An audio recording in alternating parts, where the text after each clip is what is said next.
২,৪৫৪ কোটি টাকা ব্যয়ের ৫টি প্রকল্পের অনুমোদন দিয়েছে জাতীয় অর্থনৈতিক পরিষদের নির্বাহী কমিটি একনেক।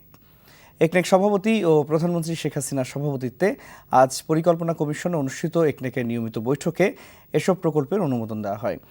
এই ৫ প্রকল্পের মোট ব্যয় ২,৪৫৪ কোটি টাকার মধ্যে ২,৩৫৯ কোটি টাকা আসবে সরকারি কোষাগার থেকে, আর বাস্তবায়নকারী সংস্থাগুলোর নিজস্ব তহবিল থেকে ব্যয় করা হবে ৯৫ কোটি টাকা। সর্বোচ্চ ১,২৭৮ কোটি টাকা ব্যয় হবে দেশের পশ্চিমাঞ্চলে বিদ্যুৎ বিতরণ ব্যবস্থার সম্প্রসারণ প্রকল্পে। এই প্রকল্প বাস্তবায়িত হলে খুলনা ও বরিশাল বিভাগে বিদ্যুৎ পরিষেবা বৃদ্ধি পাবে বলে জানিয়েছেন পরিকল্পনা মন্ত্রী আ.হ.ম মোস্তফা কামাল। এটা সম্বন্ধে মাননীয় প্রধানমন্ত্রীর নির্দেশনা হলো, এটা লাইন মিনিস্ট্রি চেয়েছিল 4 বছর বাস্তবায়নের সময়, তিনি এটা 1 বছর কমিয়ে দিয়েছেন। তিনি বলছেন 2 থেকে 3 বছরের মাঝে এটা বাস্তবায়ন করতে হবে। তো এটা 2 থেকে 3 বছর করার জন্য আমরা প্রয়োজনীয় অর্থ এই সময়ের মাঝে আমরা বরাদ্দ দেব, আমরা অ্যালোকেট করবো এবং এটা যেন বাস্তবায়ন হয় সেদিকে লক্ষ্য রাখবো।